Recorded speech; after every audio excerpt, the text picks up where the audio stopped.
बहुत धन्यवाद आपका, thank you very much, thank you sir, बहुत बहुत धन्यवाद, दिल से धन्यवाद।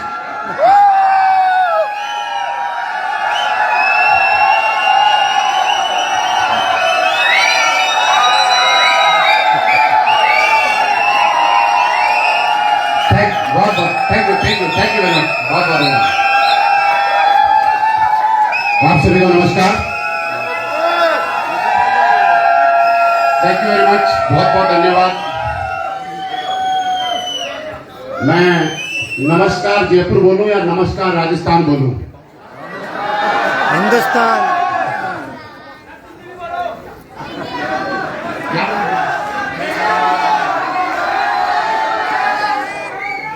नमस्कार जयपुर, नमस्कार राजस्थान, नमस्कार हिंदुस्तान।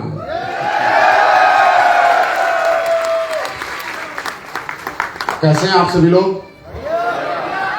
मुझे लगता है काफी लंबे अंतराल के बाद मुझे आपसे मिलने का सौभाग्य प्राप्त हुआ है और मैं ऊपर वाले से दुआ करता हूं कि ऐसा सौभाग्य मेरी जिंदगी में बार बार मुझे मिलता रहे,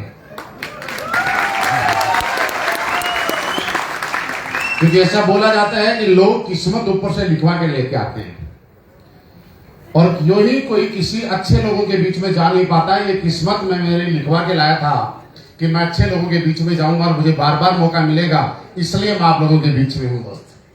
और मुझे मालूम है आप लोग ये मौका मुझे बार बार देते रहेंगे।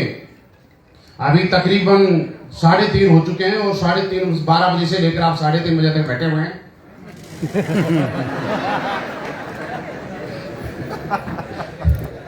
क्या हुआ? गाड़ी लेट।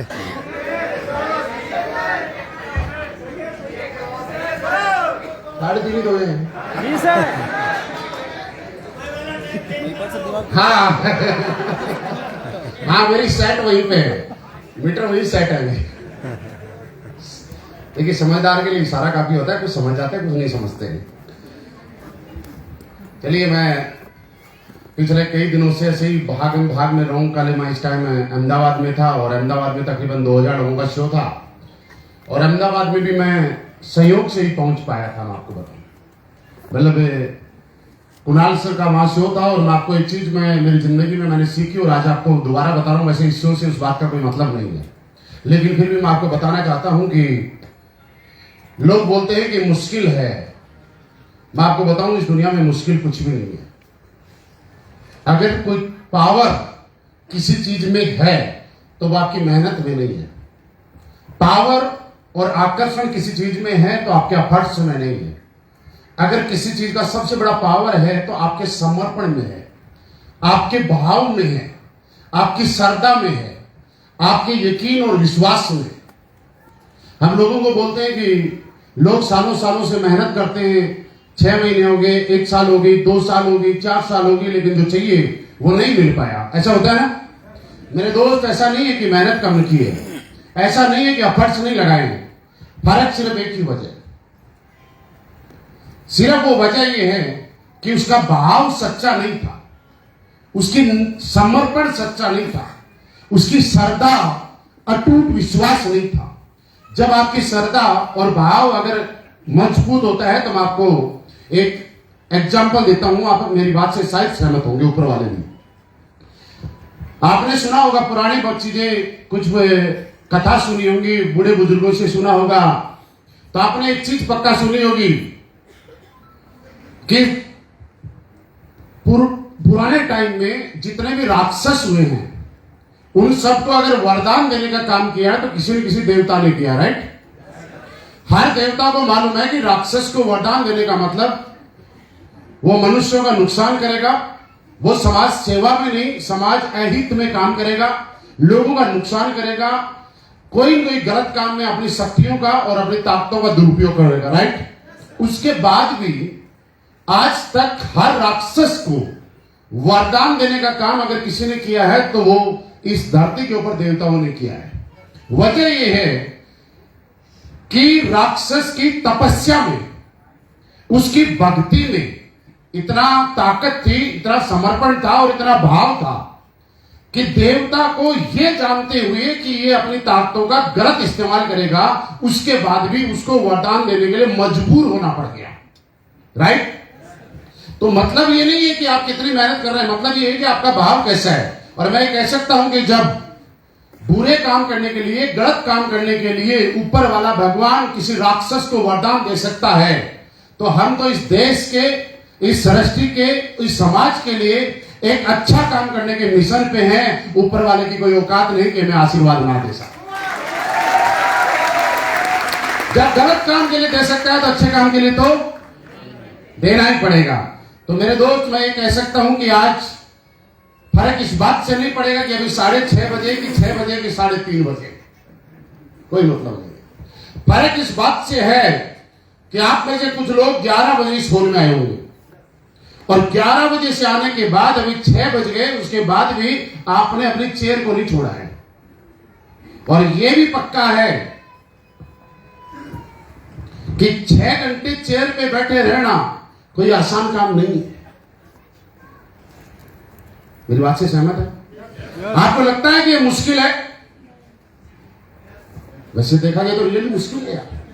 लोग बोलते हैं कि नेटवर्क मार्केटिंग मुश्किल है, कामयाब होना मुश्किल है, सक्सेस होना मुश्किल है। मेरे दोस्त, मैं आपको एक चीज बताऊं कि हम लोग इस दुनिया के अंदर दुनिया का सबसे मुश्किल काम करके आए हैं।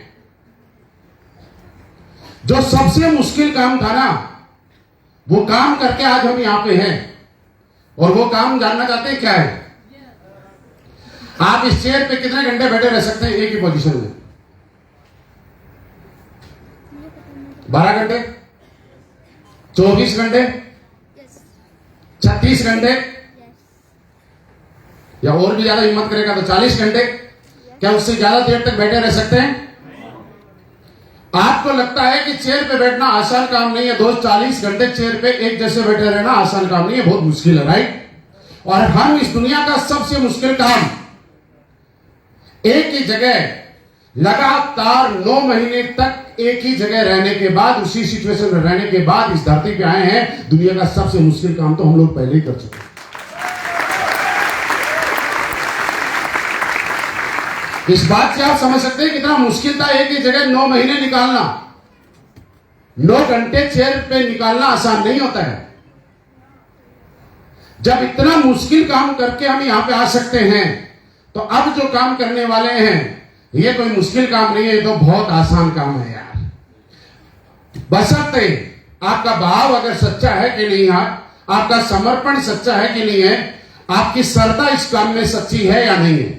आपने देखा होगा कि यहां पे नसीब सर ने एक बात बताई कि करशन जी आए, उनके भाई आए, दोनों में से एक आदमी आज ब्लैक डायमंड और दूसरा आदमी ब्लैक डायमंड के अचीवमेंट के बारे में लोगों को बता रहा है।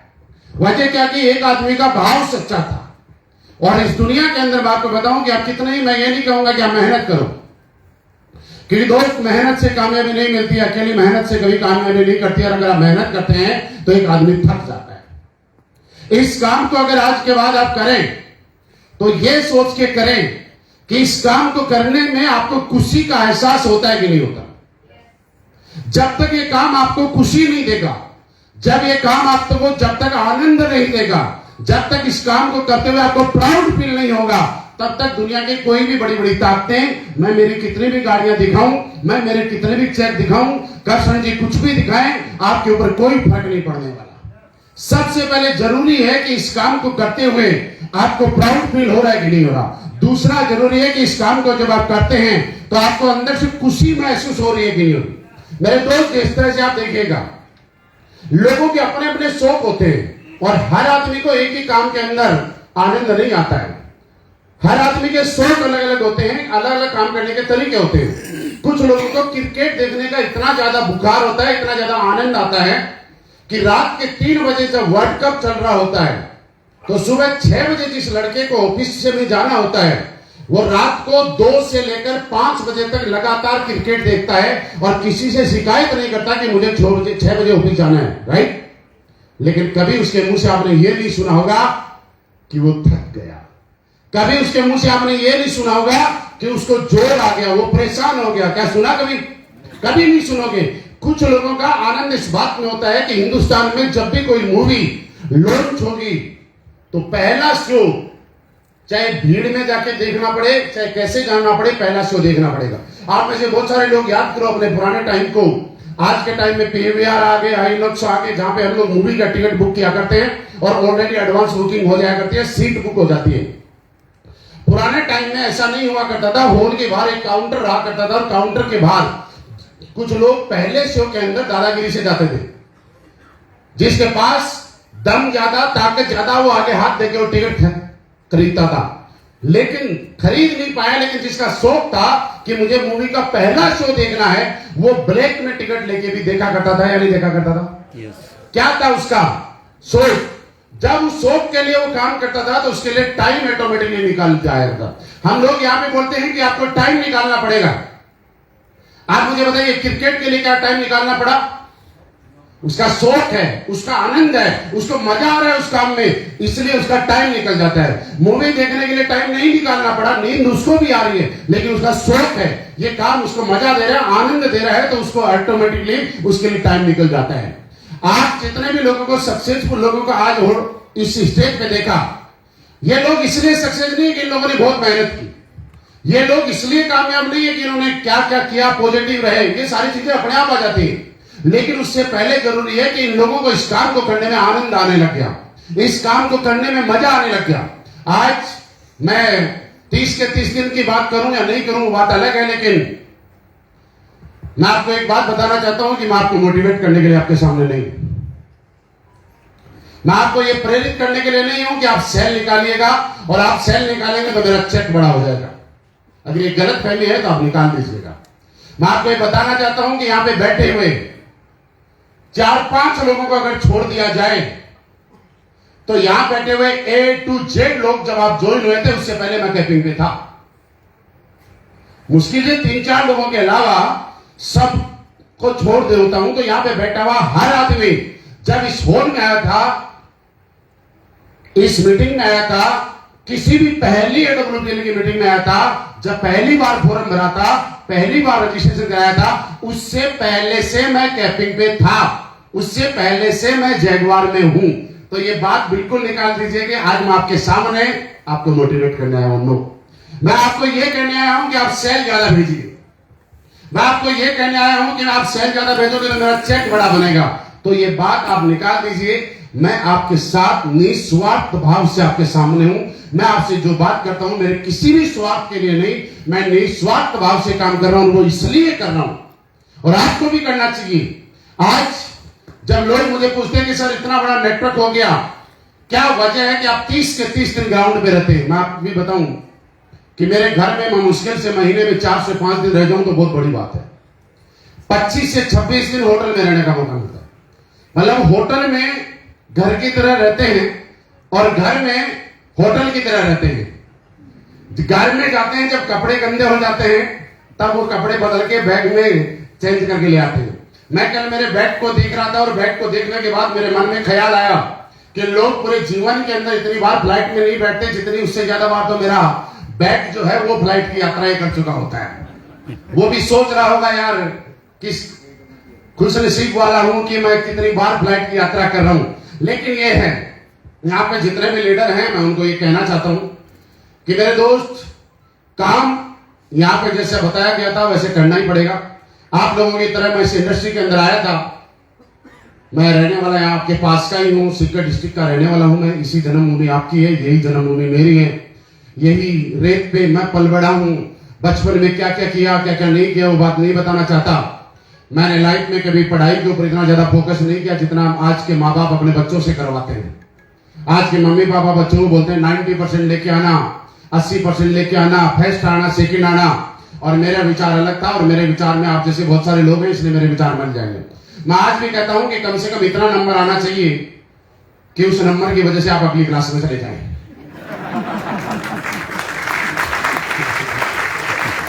कि देखो भाई, मेरा मानना, सारा आदमी का मानना अलग अलग है।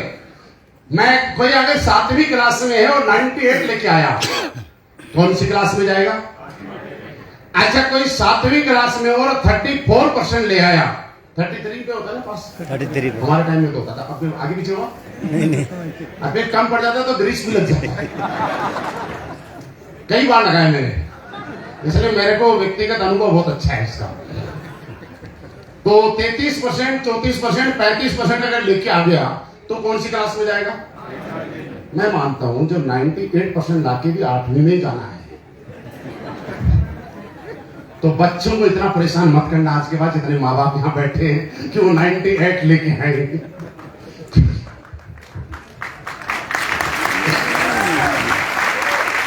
मैं बहुत ज्यादा नंबर नहीं लेके आया, सच बताऊं, और संयोग से मेरी लाइफ में मैंने एक ही बार भर्ती देखी। आर्मी के जैसलमेर में रैली में गया, उस रैली के अंदर मैं भर्ती हो गया और भर्ती होने के बाद माउंट आबू से मैं डिस्पैच हुआ, जाट सेंटर में मैं चला गया। मेरे यूनिट के कई लोग यहाँ पे बैठे हुए हैं, तो हम लोगों ने बड़े अच्छे से नौकरी की, लेकिन कभी मन से नहीं की। अच्छे से की लेकिन मन से नहीं की। जैसे मैं यहाँ पे बोल रहा हूँ कि इस बात को समझ लीजिए, लोग बोलते हैं कुछ समय के बाद लोग इस काम को छोड़ के क्यों भाग जाते हैं? क्योंकि उनको इस काम में मजा नहीं आता, इस काम में उनको आनंद नहीं आता। अब लोग मुझे बोलते हैं कि आप नौकरी बीच में छोड़ के फिर क्यों आ गए? मैंने कहा मुझे मजा नहीं आया, मुझे आनंद नहीं आया उस काम में। क्योंकि मैं जब बैठता था मुझे लगता था कुछ और करना चाहिए, मुझे लगता था ऐसा करना चाहिए। और दोस्त आज भी अगर आप करना चाहते हो तो आपको एक चीज बता रहा हूं, जब आप लोगों के पास जाते हो, लोग हमेशा एक बड़ा शानदार का डायलॉग आपके ऊपर मारा करते हैं, और वो डायलॉग ये है कि बेटा ये काम बच्चों का खेल नहीं। ऊपर वालों क्या बोलते हैं कि बच्चों का खेल। और मैं आज आपको बता रहा हूं कि इस इंडस्ट्री में अगर आपको कामयाब होना है तो लिख के ले जाना, ये बच्चों का ही खेल है, ये बड़ों का काम नहीं है।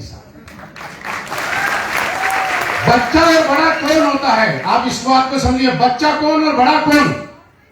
बच्चा वो जो सीखना चाहता है, बच्चा वो जो जानना चाहता है। बड़ा कौन? बड़ा वो जिसको लगता है मैं जान गया, बड़ा वो जिसको लगता है मैं कुछ सब कुछ सीख गया। आपके घर में जब 4-5 साल का बच्चा होता है, आपकी अंगुली पकड़ के चल रहा होता है और चिड़िया उड़ रही होती है, कौवा उड़ रहा होता है, तो आपका बेटा आपसे सवाल करता है कि पापा ये कौवा उड़ रहा, हम क्यों नहीं उड़ते? करता है। जब भैंस गाय पूंछ हिलाती है तो आपका 4 साल का बच्चा आपसे सवाल करता है कि पापा भैंस तो पूंछ हिला रही है, हम क्यों नहीं हिला रहे? बच्चा है, बच्चा है। कुत्ता जब भौंकता है तो बच्चा सवाल करता है कि आखिर ये कुत्ता क्यों भौंक रहा है? जब पेड़ की टहनी हिलती है तो 4 साल का बच्चा क्या बोलता है? ये टहनी क्यों हिलती है? और हमें लगता है कि अरे भाई बच्चा क्या सवाल कर रहा है। लेकिन क्या ये सवाल किसी 20 साल का होने के बाद किसी ने किया? क्योंकि 20 साल का होने के बाद हमें लगता है कि हमें सब कुछ मालूम है, हमें सब कुछ आता है, हम सब कुछ जान गए हैं। और वो 4 साल का बच्चा सीखना चाहता है, वो जानना चाहता है, वो समझना चाहता है, अपनी नॉलेज को बढ़ाना चाहता है। इसलिए मैं कहता हूं बच्चा वो जो सीखना चाहता है, बच्चा वो जो जानना चाहता है, बच्चा वो जो अपनी नॉलेज को बढ़ाना चाहता है। आप मुझे बताइए कि ये बड़ों का खेल है कि बच्चों का खेल है? आज के बाद बड़ा बनना है या बच्चा बनना है? जब तक आप सीखते रहोगे, 80 साल की उम्र में भी अगर कोई सीख रहा है तो वो बच्चा है। अगर 10-15 साल की 20 साल की उम्र का भी कोई बोलता है कि मुझे सब कुछ आ गया, अब मुझे सीखने की जरूरत नहीं है, तो आप समझ लेना बड़े हो गए हो और ये बड़ों का काम नहीं है, ये बच्चों का काम है। साहब इस बात को आज समझ के जाना, क्योंकि बच्चों ने ही इतिहास लिखा और बच्चे वो होते हैं जो सीखना चाहते हैं। तो आज के बाद यहाँ पे सारे लोग बच्चे बन के चले जाना। मैं जब इस इंडस्ट्री में आया था, अगर बात करूं तो अभी तकरीबन बालिग नहीं हुआ हूं इस इंडस्ट्री के अंदर। बालिग का मतलब कितने साल होता है? 18 साल तो नहीं हुए होंगे, लेकिन नियर बाई इसके पहुंचने वाले हैं। कुछ समय बाद, कुछ सालों बाद पहुंच जाएंगे।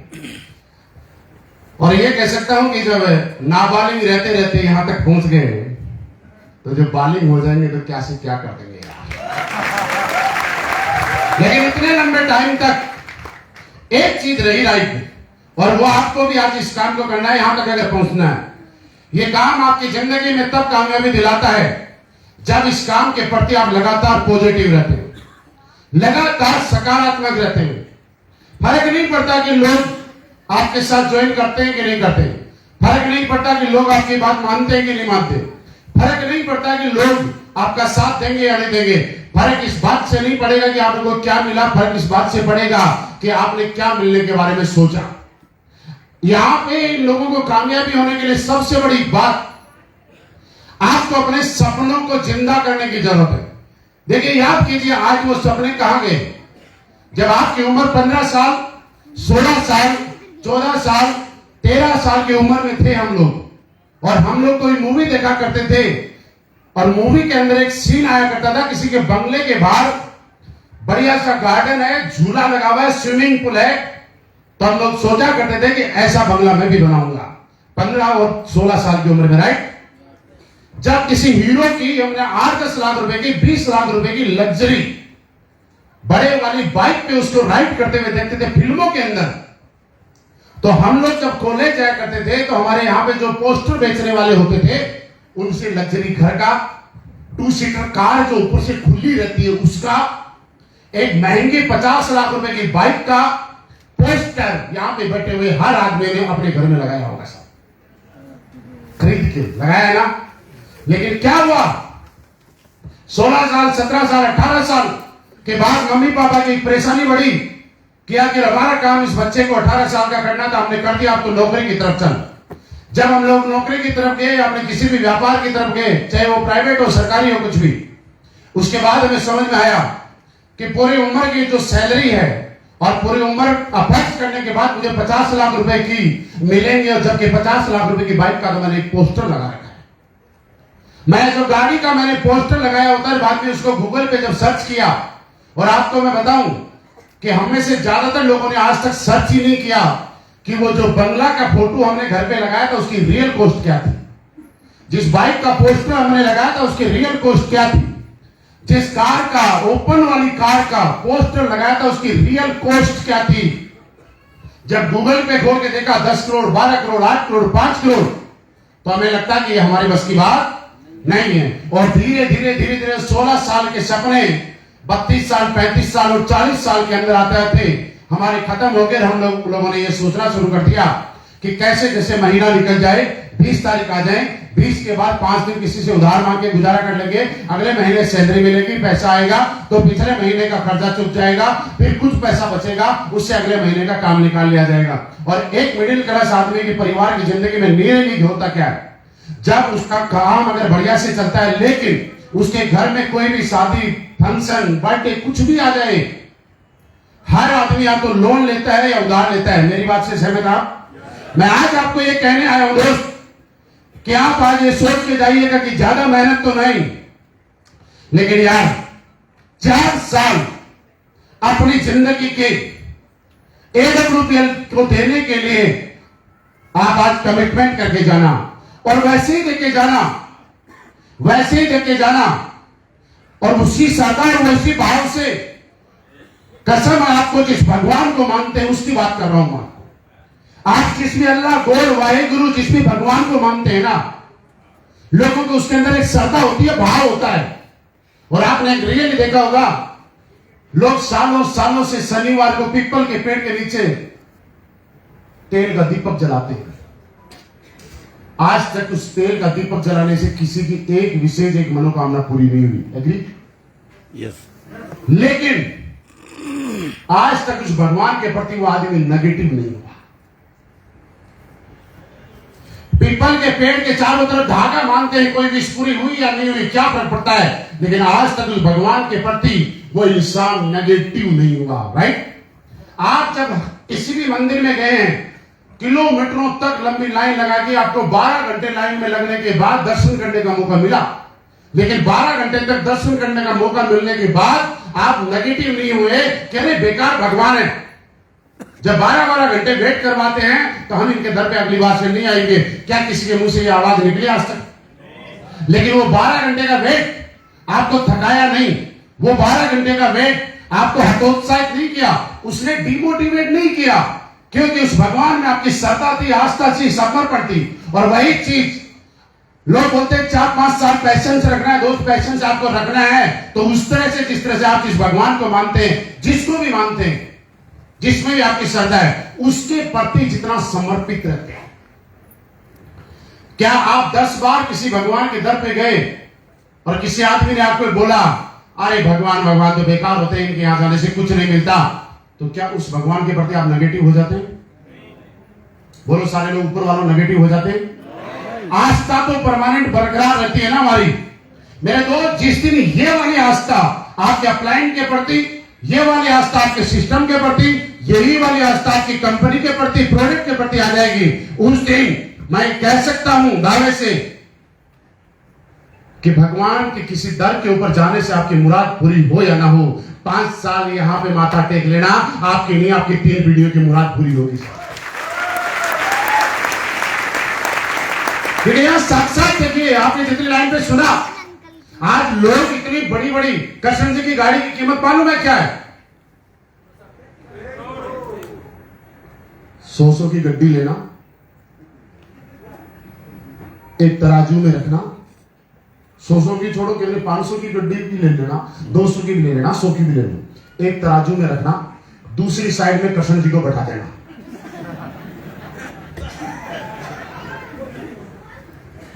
ये अगर उस तराजू को उठा दे तो जिस आदमी की 1 करोड़ जितना वजन नहीं है यार, वो आदमी जब 1 करोड़ की गाड़ी लेके निकलता है और आम आदमी बाहर देखता है तो पता है क्या बोलता है? किसी रईस बाप की औलाद होगी, यही बोला जाएगा ना। ये कोई नहीं, अगर कोई आम आदमी की बात कर रहा हूं, हमारी नहीं, ये नहीं बोलेगा कि अपनी मेहनत से गाड़ी कमाई होगी, क्योंकि उम्र इतनी कम है कि ड्राइवर जैसा लगता नहीं। ये तो सोचेगा नहीं कि ये ड्राइवर होगा किसी का, तो क्या लगेगा? किसी रईस बाप की औलाद होगी, जमीन बिक गई होगी, हाईवे के किनारे आ गई होगी, फैक्ट्री के किनारे आ गई होगी, मुआवजा मिल गया होगा, लेकिन उनको कौन समझाए कि साहब यहां पे ना जमीन बेचने की जरूरत है, ना मुआवजा लेने की जरूरत है, एक बार यकीन करने की जरूरत है।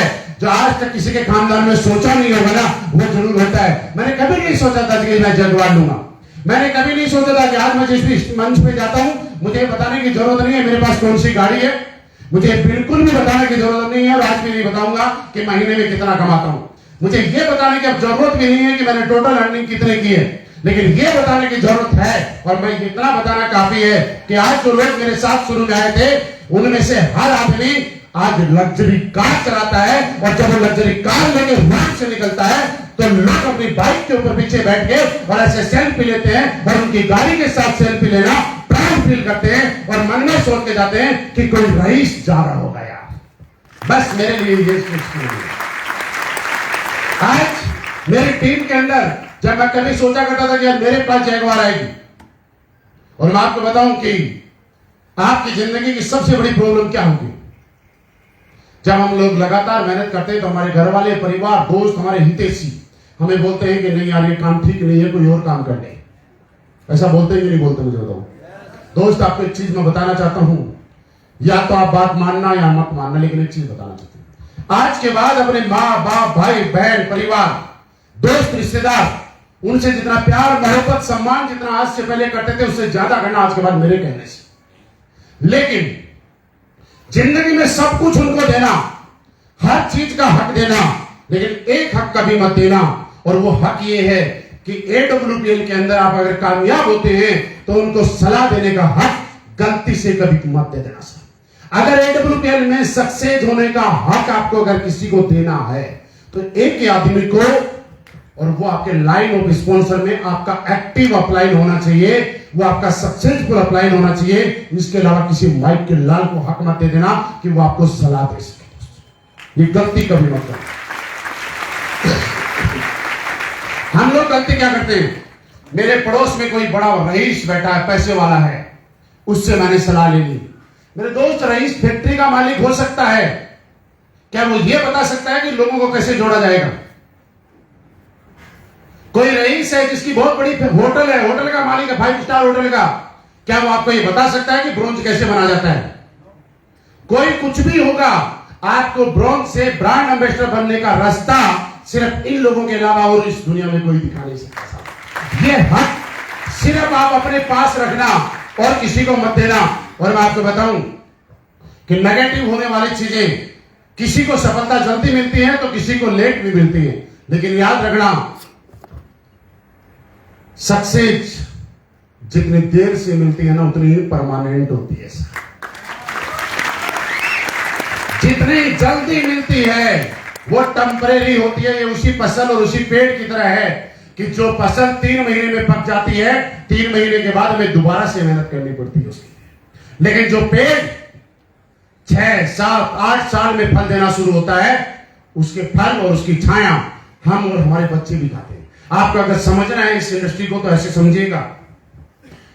डायरेक्ट सेलिंग इंडस्ट्री वैसे ही है जिस तरह से हम लोग एक पेड़ लगाते हैं, और आपके घर के बाहर जब आप पेड़ लगाते हैं तो शुरुआती दौर में उस पेड़ के चारों तरफ दीवार करनी पड़ती है, छोटी छोटी मिट्टी की, जिससे उसे पानी डाला जाता है। किया होगा ना आप लोगों ने। उसके बाद भेड़, बकरी, कुत्ता, गाय, भैंस, उनसे बचाने के लिए लकड़ियां लगानी पड़ती हैं। बारिश से बचाने के लिए भी आपको बचाना पड़ता है, सर्दी से भी उनको बचाना पड़ता है। किसी बोरी से आप ढक देते हैं, ऐसा किया होगा ना। गर्मी में, सर्दी में, बारिश में, सबसे आपने उसको बचाया होगा। गाय भैंस से बचाया। केर की जब उसमें कीड़े लगने शुरू हुए तो आप कीटनाशक दवाइयां लेके आए और उसकी जड़ों में आपने डालने का काम किया, उसकी पत्तियों पे आपने स्प्रे करने का काम किया। 3 साल, 4 साल, 5 साल तक ये लगातार आपने प्रोसेस फॉलो किया। 5 साल के बाद जब वो पेड़ बड़ा हो गया तो आपको उसमें पानी डालने की जरूरत नहीं है, क्योंकि उसकी जड़ें इतनी मजबूत है कि अगर 1 साल लगातार भी बारिश नहीं आएगी तो वो अपने दम पे खड़ा रहता है कि नहीं रहता।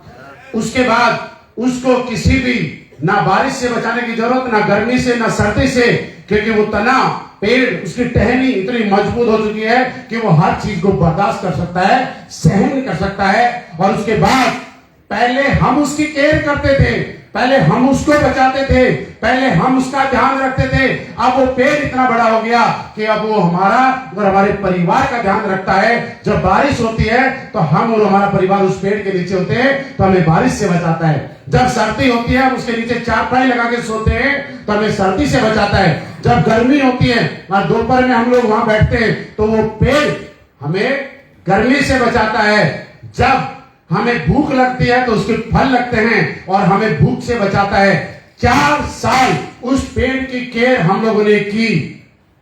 हम लोगों ने उसको बारिश से भी बचाया, कुत्ते बिल्ली से बचाया, भेड़ बकरी से बचाया, और 4 साल के बाद अगले सालों सालों तक वो पेड़ अपना कर्जा चुकाता है और वो जिंदगी भर के लिए हमें और हमारे परिवार को बचाने का काम करता है कि नहीं करता। ये इंडस्ट्री भी वैसी ही है। 4 साल तक आप लोग केयर कीजिएगा यहाँ पे, अपने टीम की, अपने आप की। यहां पे भी मैंने बोला गाय भैंस, कीटनाशक दवाइयां, कीटनाशक कीड़े, आपको नेगेटिव करने के लिए बहुत सारे सक्सेसफुल लोग आपको मिलेंगे, क्योंकि आप जिनकी बातें सुन के अगर नेगेटिव हो जाते हैं तो उनको सक्सेसफुली बोलूंगा। ऐसे ऐसे सक्सेसफुल लोग मिलेंगे, आपको मिलते होंगे। मैं कई बार फ्लाइट में जाता हूं, कई बार एयरपोर्ट पे बैठा रहता हूं, कई लोग खाली टाइम के अंदर बात कर रहे होते हैं, यार ये सरकार तो बड़ी बेकार है, क्या हालत कर दी अर्थव्यवस्था की, संभाले अर्थव्यवस्था नहीं संभल रही है, कितनी अर्थव्यवस्था बढ़ गई, खराब हो गई, महंगाई किस कदर बढ़ रही है। इन लोगों ने जो पिछले 8 साल में देश को बर्बाद करके रख दिया। शाम को पता चलता है भाई साहब के पास आलू लाने के पैसे नहीं है। सुबह जो दाल बनाई थी ना, वो शाम को थोड़ी गाढ़ी होगी, तो वाइफ को बोलता है एक काम कर, उस दाल में थोड़ा पानी डाल और दोबारा से गर्म कर। जब घी को गर्म करना होता है तो गैस पे नहीं करता, दोपहर में 1 बजे घर के बाहर रखता है, धूप से गर्म करना है, गैस बचाने के लिए। उसको यह नहीं पता कि तेरे घर की अर्थव्यवस्था कैसी है, तेरे बच्चों की फीस टाइम पे जा रही है कि नहीं जा रही, तेरे टाइम पे कपड़े आ रहे हैं कि नहीं आ रहे। लेकिन सलाह किसको दे रहा है, बात किसकी कर रहा है। इन लोगों से देश नहीं चलता। मेरे दोस्त, ऐसे सलाहकार हर आदमी को पर डे कहीं न कहीं मिलते हैं, हमें भी मिलते हैं। कई लोग पुराने जब मिल जाते हैं हमें बोलते हैं आप क्या कर रहे हो, मैंने कहा वही काम कर रहे हैं। बोले इतने साल से वही कर रहे हो। मैंने कहा और क्या करें, बोले यार वही वाला जिसमें जोड़ने वाला काम होता है। मैंने कहा हाँ। बोले यार एक काम कर, मैंने कहा बता भाई, अभी की बात होता, अभी भी मिलते हैं ऐसे समझदार लोग। बोला पैसे तो बहुत आ रहे हैं, मैंने कहा बहुत आ रहे हैं, कमा भी बहुत लिए, मैंने कहा बहुत कमा लिए, या साथ साथ में कोई दूसरा बिजनेस शुरू कर लो, इस बिजनेस का भरोसा नहीं है। हाँ, किसको सलाह दे रहा होता है, टूटी फूटी बाइक लेके आया, दहेज में मिली, आज तक उसने तेल के अलावा दूसरी चीज नहीं डाली, और वो भी मजबूरी में डाली। क्योंकि बिना तेल के चलता नहीं। और सलाह कब खा दे रहा है? जैगवार के बराबर वाली सीट पे बैठ के। मैं उसको धीरे से बोलता हूँ, उसके सर पे हाथ फेर के, मैंने कहा तेरी सलाह बहुत बढ़िया है, मैं तेरी इज्जत भी बहुत करता हूँ, मैं तेरा सम्मान भी बहुत करता हूँ, दिल्ली में तेरे लिए बहुत इज्जत है और कभी कम नहीं होगी, लेकिन यार मेरी एक कमी है। तो बोलता बता क्या कमी है? मैंने कहा मैं सलाह देने का हक उसी को देता हूं जिसकी औकात मुझे सलाह देने की होती है, बाकी किसी को मैं सलाह देने का हक नहीं। यानी जैगवार वाले को एक आदमी बाइक पे आ रहा है और वो सलाह दे सकता है क्या? यही मैं बताना चाह रहा हूं। तो फर्क इस बात से नहीं पड़ेगा कि आप ब्रांड एम्बेसडर बने हो कि नहीं बने, फर्क इस बात से पड़ेगा कि आपके दिमाग ने सोचा कि नहीं सोचा। और आपको मैं एक बहुत काम की चीज बता रहा हूं, जितने भी लोग हैं ध्यान से सुनना। इस दुनिया में जिस चीज को पाने के लिए आपको कुछ करना पड़ता है, उसमें आपकी सिर्फ 10% एनर्जी लगती है, और जिस चीज को पाने में सबसे बड़ा रोल रहता है 90%, उसके लिए कुछ करना ही नहीं पड़ता है। आप जहां भी पहुंचोगे ना, याद रखना उसके लिए कुछ नहीं करना पड़ता है। तो आप बोलो करना क्या पड़ेगा?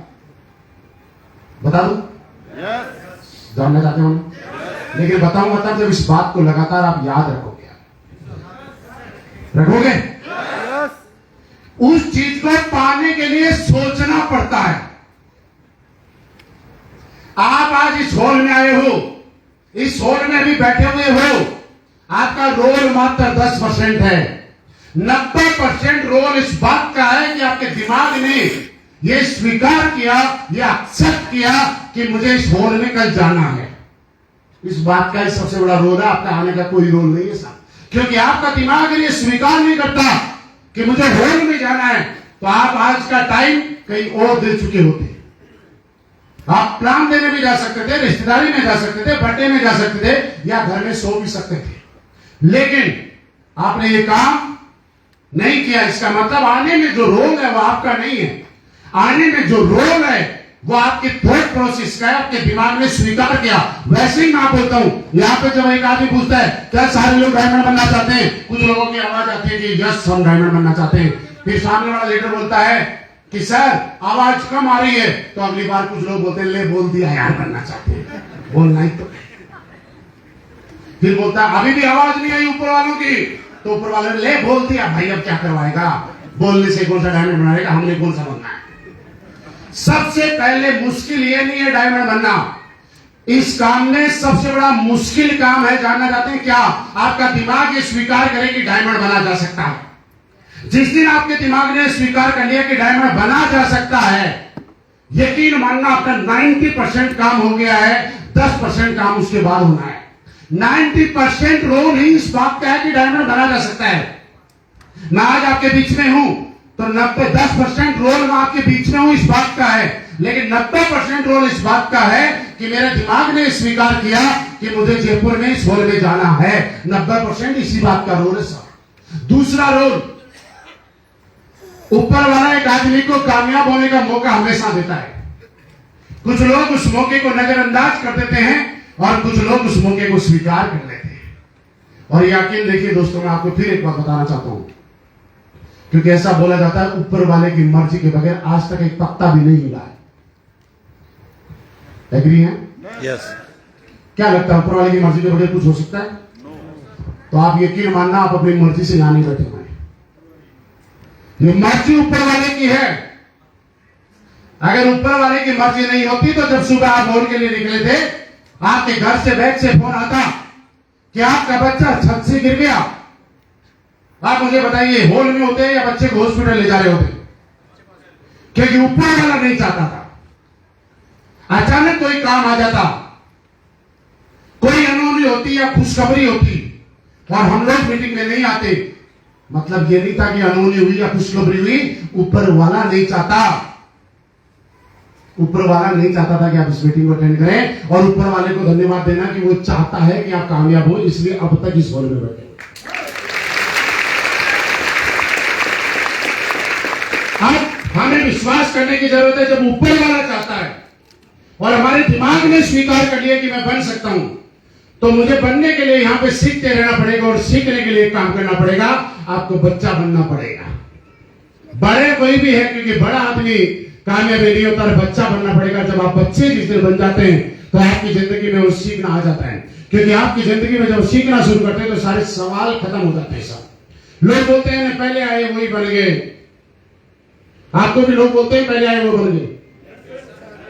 मेरा एक सवाल आपसे, आप सबके दादाजी हैं, क्या लगता है आप जिंदगी में कभी दादा बनोगे कि नहीं बनोगे? हाँ ठीक है, कुछ प्रोसेस है समाज के प्रकृति के, वो तो करने ही पड़ेंगे, लेकिन दादा बनोगे कि नहीं बनोगे? बोल के बताओ, बोल, जिनको लगता है कि बने।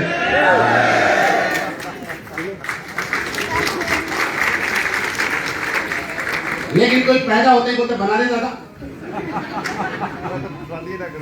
बन जाएगा क्या?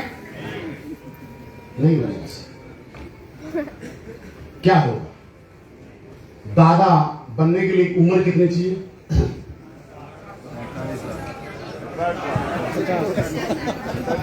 50 साल, 40 ना? अरे क्या गारंटी है 40 में दादा बन जाएगा? आप ही तो बने ना।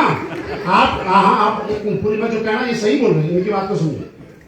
क्या कोई गारंटी है 40 साल में दादा बन जाएगा? हाँ जी, 42 की लग से हो सकता है, 45 भी हो सकता है, 60 भी हो सकता है। नहीं, प्रोसेस जो है समाज का उसके बाद तो बनेगा, लेकिन टाइम हो सकता है 38 साल में बने, 40 साल में बने। लेकिन कोई आदमी ये बोले कि यार मतलब 40 साल का हो गया और अभी भी दादा नहीं बना, हमारे जो पड़ोसी है वो तो 40 साल में बन गए, मैं तो बना नहीं, तो आज के बाद दादा बनने की उम्मीद खत्म।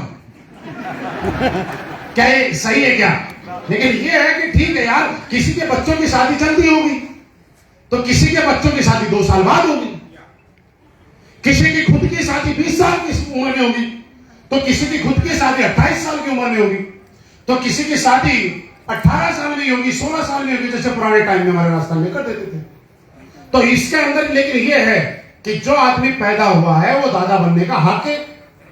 किसी को 2 साल ज्यादा लगेंगे तो किसी को, मेरे दोस्त ये बात वैसे ही है।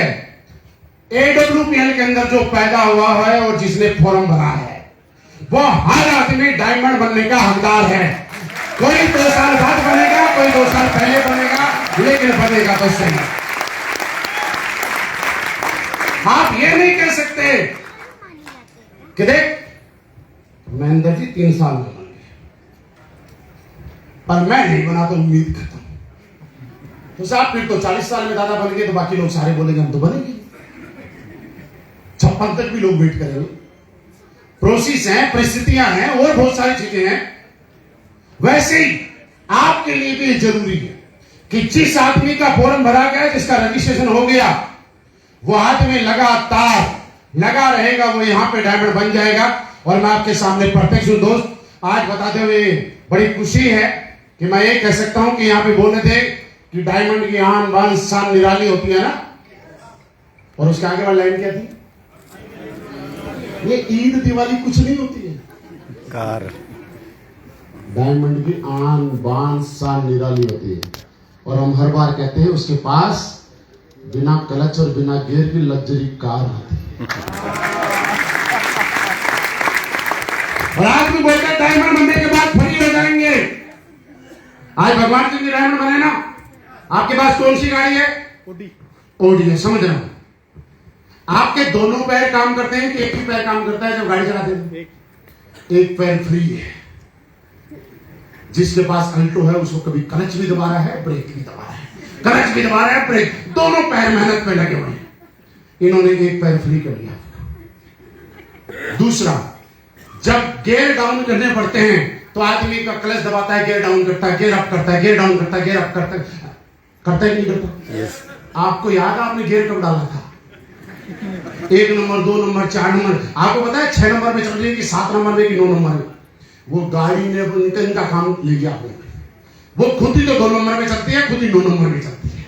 जब जैसी जरूरत होती है गियर अपने आप कन्वर्ट हो जाता है। तो आप मुझे बताइए फ्रीडम है कि नहीं है? यस। ये हाथ फ्री है, ये पैर फ्री है, तो आप मुझे बताइए, डायमंड बनने के बाद फ्रीडम मिलता है कि नहीं मिलता? ये सबसे बड़ा। बाकी गाड़ी के अंदर आदमी यहां से निकलता है, यहां से निकलता है, तो जब पार्किंग में गाड़ी खड़ी करते हैं, छोटी जगह होती है, तो सोचना पड़ता है यार किधर से निकलूं। अब इनसे पूछो, इधर दीवार आ गई, इधर कोई दूसरी गाड़ी आ गई, तो इनके लिए ये जरूरी नहीं है कि इधर से उतरे, इधर से उतरे। इनके ऊपर भी एक गेट है, ऊपर से भी निकल सकते। निकले हो कभी? फोटो वोटो देखी होगी ना आपने? तो बस डायमंड की आन बान शान निराली होती है, उसके पास बिना क्लच बिना गियर के ऊपर गेट वाली भी लग्जरी कार है। और ये इतिहास है, ये इतिहास है जयपुर टीम का। आज मेरी टीम के अंदर 150 से ज्यादा लग्जरी गाड़ी, 150 ओडी, BMW, मर्सिडीज, जैगवार और पोर्शे जैसी लग्जरी गाड़ी है। लेकिन सबसे कम टाइम में सबसे ज्यादा लग्जरी गाड़ी अगर किसी स्टेशन पे है तो वो आपका जयपुर स्टेशन है। आप सोच लेते कि मैंने क्या पाया क्या कमाया, इस बात का मतलब नहीं है। आप मेरी जगह के देखिएगा, रात को जब मैं एयरपोर्ट से निकल रहा था, मैंने देखा 7-8 गाड़ी, Audi, BMW, Mercedes, Range Rover, Jaguar, और सबके ऊपर सेम नंबर। आज तक जयपुर स्टेशन से कोई रईस ऐसा नहीं निकला होगा जिसको लेने के लिए 10 लग्जरी गाड़ी सेम नंबर की आई होगी। सेम नंबर बोला है मैंने, 10 लग्जरी गाड़ी तो ज्यादा भी आई होगी, हो सकता है कोई उनकी दौड़ आ गई, लेकिन सेम सिंगल नंबर की 10 लग्जरी गाड़ी वहां वेट कर रही होंगी। आज मैं जयपुर पे आता हूं, एयरपोर्ट से बाहर निकलता हूं, जब 10 लग्जरी गाड़ी निकलती है ना, तो आसपास खड़े लोगों की आंखें ऐसे खोल कर देखते हैं, नंबर एक है दूसरा है। पूरा लगता है देखते हैं, मतलब एक वही नंबर है क्या लग रहा है। आप सोचिए इससे बड़ा विजन क्या हो सकता है यार। आप इस चीज को सोचिए। अभी मैं 4 दिन पहले, बीच में 4 दिन दुबई में था, बढ़िया बिजनेस चल रहा है। हमें आज तक ये सोचना है, पहले सोचना पड़ता था कंपनी ट्रिप देगी तो हम विदेश घूमने जाएंगे। आज इस कंपनी ने इतना पैसा दिया और इस लाइफ बना दिया कि मुझे लगा कि 4 दिन मेरा कहीं कोई काम नहीं है, तो मैंने तुरंत दुबई का टिकट कराया। नसीब सर को भी मैंने बोला चलो यार हम साथ चलते हैं, मैं अकेला हूं तो हम लोग साथ चलते हैं, लेकिन इन्होंने पहले से कहीं टाइम दिया हुआ था तो हम लोग साथ नहीं जा पाए। लेकिन मैं आपको एक कहना चाहता हूं दोस्त, आप 16 साल वाली जो जिंदगी थी ना, उसमें जाओ, याद करो अपने सपनों को, और हक मत देना किसी को आपके सपनों के प्रति साथ खेलने का। हक मत देना कि दुनिया में कोई आदमी आपको नेगेटिव कर दे। मैं लाइव एग्जांपल हूं यार, क्या नहीं किया होगा हम लोगों ने। लोग आपको आके बोलते रहेंगे, सरकारें बदलती रहेंगी, आती रहेंगी। जब भाजपा आएगी तो बोले कि कांग्रेस ने महंगाई बढ़ा दी, कांग्रेस आएगी तो बोले कि बीजेपी ने महंगाई बढ़ाई। मैं आपसे सवाल करना चाहता हूं, क्या महंगाई कभी रुकेगी क्या? मेरे दोस्त, समस्या तो महंगाई है ही नहीं। ये तो हमें भ्रमित किया गया इतने सालों से सरकारों के द्वारा अपने वोट बैंक लेने के लिए, और एक आम आदमी देश का भ्रमित हो रहा है। महंगाई किसके लिए है? आप याद करो, आज से 20 साल पहले जब 40 रुपए और 30 रुपए और 20 रुपए लीटर पेट्रोल था, क्या बाइक की टंकी फुल कराई थी? जब किसी ने मान के लेके गए थे ना, तो ये सोचा था मौसी का घर 40 किलोमीटर है और प्लेटिना एवरेज 50 का देती है, तो हमने बोला 800 ग्राम डालते हैं। बोलो किया कि नहीं किया साहब? मैंने किया। मैं तो गरीब आदमी हूं, मैंने किया, मुझे बताने में शर्म नहीं। आप रईस होंगे तो बात अलग है, लेकिन मैंने किया। लेकिन जिनके पास उस टाइम पैसा था, तब उनकी टंकी उस टाइम भी भरा करती थी, और जिन लोगों के पास आज 100 रुपए पेट्रोल होने के बाद भी आज यही हिसाब लगाते हैं, प्लेटिना है 40 किलोमीटर जाना है तो 800 ग्राम डालते हैं। लेकिन आज भी जिनके पास पैसा है वो पेट्रोल पंप पे जाके ये बोलते हैं कि फुल करते हैं। यही हो रहा है।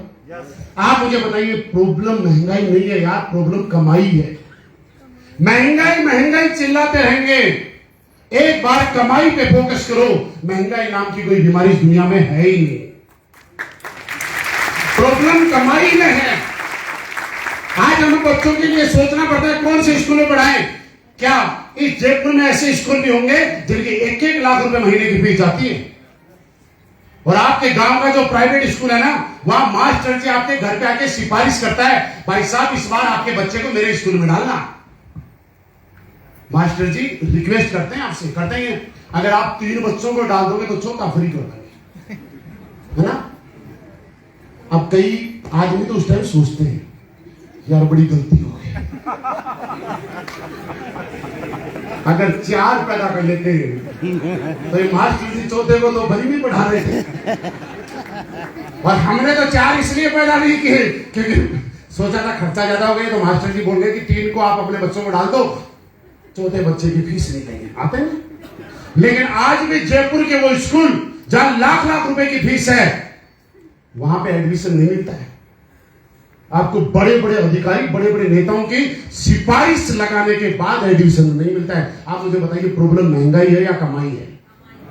रियली जो हमारी जिंदगी में जो प्रॉब्लम है ना वो कमाई है, और हम लोगों का ध्यान कहां चला गया? नहीं, महंगाई कमाई नहीं है।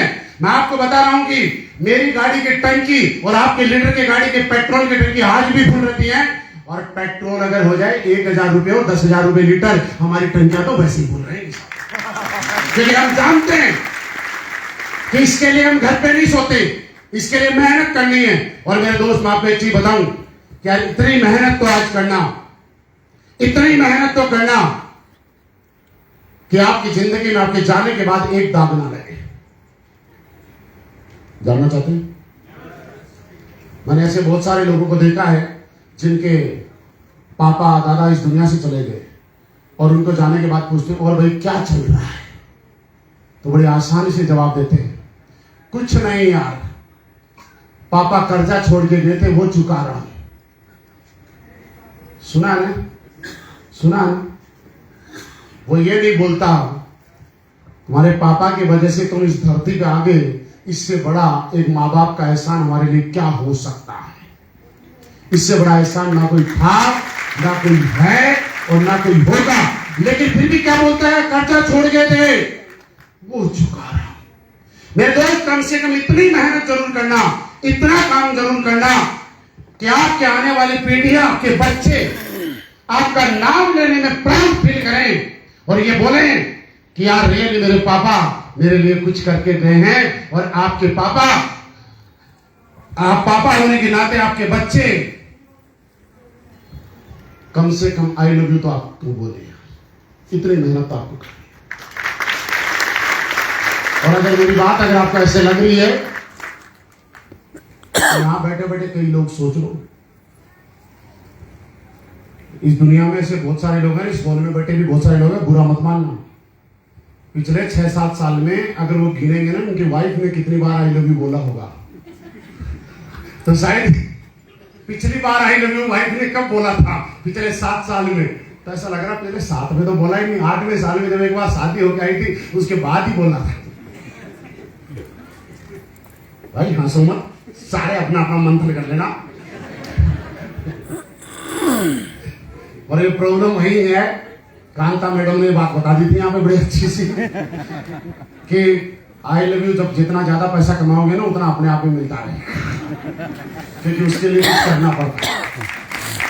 और मेरी तरफ से मैं ये चाहता हूं कि जयपुर टीम ने आज तक रिकॉर्ड बनाए हैं, आगे भी रिकॉर्ड बनाएंगे। अभी जैसलमेर का टारगेट चल रहा है, आगे भी हम सारे लोग मिलकर रिकॉर्ड बनाएंगे। और दोस्त इतना काम जरूर कीजिए, देखिए कुछ तो करना पड़ेगा, यहां नहीं करेंगे तो कहीं और करना, लेकिन कुछ भी करना। मेरे कहने से मैं एक चीज आपको बता के जा रहा हूं, टाइम पास कभी मत करना है, क्योंकि आपके लिए ये टाइम पास हो सकता है, लेकिन एक चीज सोच के देखना, किसी और के लिए टाइम पास नहीं हो सकता। आपकी टीम में अगर 10 लोग, 5 लोग, 7 लोग है ना, वो लोग इस कंपनी को देख के नहीं आए, मुझे देख के नहीं आए, वो लोग आपकी बातों पे विश्वास करके आए। उन लोगों ने अपने बच्चों के, अपनी वाइफ के, अपने माँ बाप के, अपने परिवार के सपने आपके साथ जोड़े और आने वाले टाइम में जोड़ेंगे। अगर इस काम को करना है तो 100% यकीन और भरोसे के साथ करना, और नहीं तो आज के बाद मत करना, क्योंकि दोस्त सब कुछ जिंदगी में मिल जाएगा। आप अंबानी बन जाना, अदानी बन जाना, लेकिन आज का जो वक्त है किसी में इतनी औकात नहीं है कि दोबारा आज का वक्त खरीद के ला सके। आपकी जिंदगी की सबसे कीमती अगर कोई चीज है तो वो एक चीज है आपका वक्त। इस वक्त को कभी खराब मत करना, इसको कभी जाया मत करना दोस्त। मेरे लिए यूज मत होना, आप जितने अपलाइन बैठे हुए हैं इनके लिए यूज मत हो जाना। अगर आपको करना है तो आपके सपनों के लिए काम करना है, और जब आप अपने सपनों के लिए काम करोगे तो एक चीज आपकी जिंदगी में पक्का हो जाएगी। कोई फर्क नहीं पड़ेगा डाउनलाइन ने क्या बोला, कोई फर्क नहीं पड़ेगा अपलाइन ने क्या बोला, कोई फर्क नहीं पड़ेगा किसी ने क्या बोला।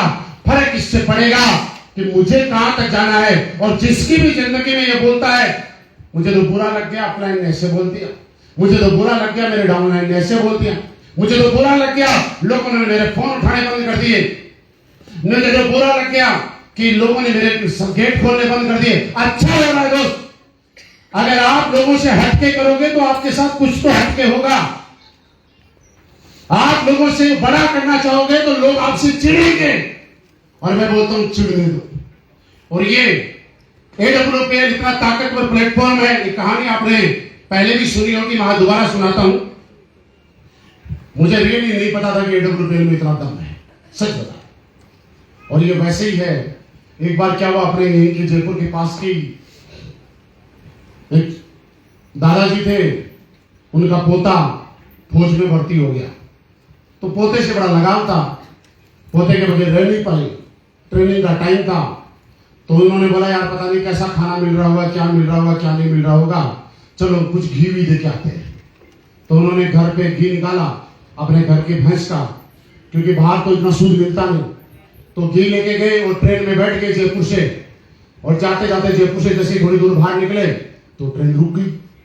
जब ट्रेन रुक गई तो RPF वाले आए, TTI वाले बोले ये क्या हुआ, किसने चैन खींच दी। तो आराम से देखा तो चैन के किनारे पे एक 5 लीटर का घी का वो क्या बोलते हैं, कैन बोलते हैं ना, वो लटक रहा। और जाके बोला एक घी का डब्बा किसका है। तो ताऊ जी ने बोला है हाथ लगाने की जरूरत नहीं है, मेरा डब्बा है, मेरे पोते के लिए लेके जा रहा हूँ, फौज में बहुत मेहनत कर रहा है, हाथ मत लगा देना। तो उन्होंने बोला अंकल आपको जेल हो सकती है। बोला क्यों, क्या हो गया। बोला आपने ट्रेन रोक दी। बोला मैं तो आज तक ड्राइवर की सीट पे नहीं बैठा, मैंने ट्रेन कैसे रोक दी। बोला ये बहुत गलत है, कानून में अपराध है। बोला मैंने कर क्या दिया। बोला ये डब्बा जो है तुमने यहाँ टांग दिया उसे। डब्बे से ट्रेन रुक गई। बोला हाँ। बोला सच बताओ इस डब्बे से ट्रेन रुक गई। बोला हाँ इस डब्बे से ट्रेन रुक गई। तो ताऊ जी खड़े होकर बोलते हैं कि आज तक मैंने सुना था कि देसी घी में ताकत होती है, लेकिन आज पहली बार पता चला कि देसी घी में इतनी ताकत होती है कि इतने बड़े ट्रेन को भी रोक देता है। मैंने नहीं सुना था कि डायरेक्ट सेलिंग इंडस्ट्री में ताकत होती है, लेकिन जब AWPL करना शुरू की तो पता चला कि ताकत नहीं, इसमें इतनी बड़ी ताकत होती है कि आपके एक पीढ़ी के लिए 7 पीढ़ियों की गरीबी बढ़ा सकती है। यह प्लेटफॉर्म आपके सामने है। यही तरफ से आपको बहुत बहुत शुभकामनाएं, बहुत बहुत धन्यवाद, आपका साथ और प्यार।